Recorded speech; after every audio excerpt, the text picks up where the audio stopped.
Hey, welcome back to the Neighborhood Go-To Guy. Today's video, I'm going to show you how to do a heater core flush on a Toyota RAV4. And the first thing you want to locate is the two hoses going to the heater core itself. And if we back out a little bit and zoom back in, here are the two lines that go up underneath through the firewall.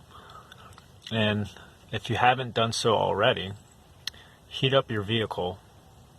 Find out which one is the hot line and what one is the cool line. What I mean by that is I've let this run for about 15 minutes and I can feel that the one on the left is warmer than the one on the right.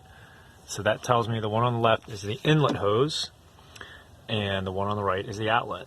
Now you don't want to mess with this now. We're going to let this cool off for about half an hour and then we'll get back to it. Okay, so now that it's cooled down, what I'm going to do is take these two hose clamps off and then pull the hoses off. Now you're going to have a little bit of coolant fall down, so it's a good idea to have some rags or something under there to catch it. What I'm going to do is hook up an old garden hose to the inlet side, but then I'm going to take my garden hose with the water and put it through the outlet side. We're going to use the garden hose with little pressure and it's going to come out the inlet side, and have a container ready so that old coolant has somewhere to go. You don't want it to go on the ground because it's deadly to pets or any kind of animals outside, so we want to collect that. So what I'm going to do now is pull this apart, get it hooked up, and then show you what the old coolant looks like, and we'll go from there.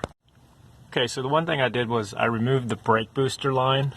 It's right here, it has a little hose clamp, it connects right here. I just disconnected that and then swung it over a little bit. And if you're going to do that, make sure you plug it back in before you're done.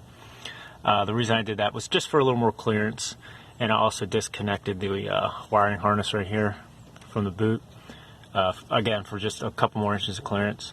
And what I'll do now is I'll pull both hoses off.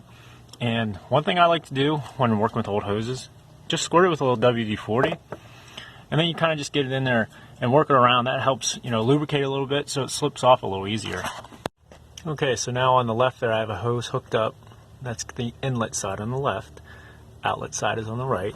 So what I'm going to do is I'm going to get a rag, kind of hold it tight because this isn't tight on the right side, but it will allow the water to flow through and come out through the inlet side, and the hose is running down the bottom to a container so it won't go all over the place.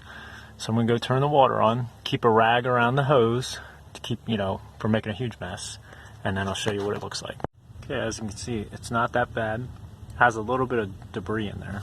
It's really hard to pick up on camera. But that's really it to the coolant flush. What we'll do now is reconnect the hoses up here. We'll reconnect those, start it up, and then add coolant as needed.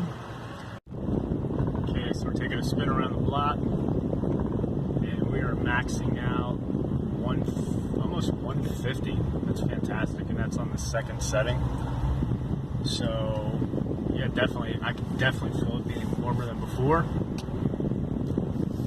So we're over 150, 151 right now. That's fantastic. It's toasty in here, and hopefully you learned something from this video. Thanks for watching. See you next time. Neighborhood Go-To Guy.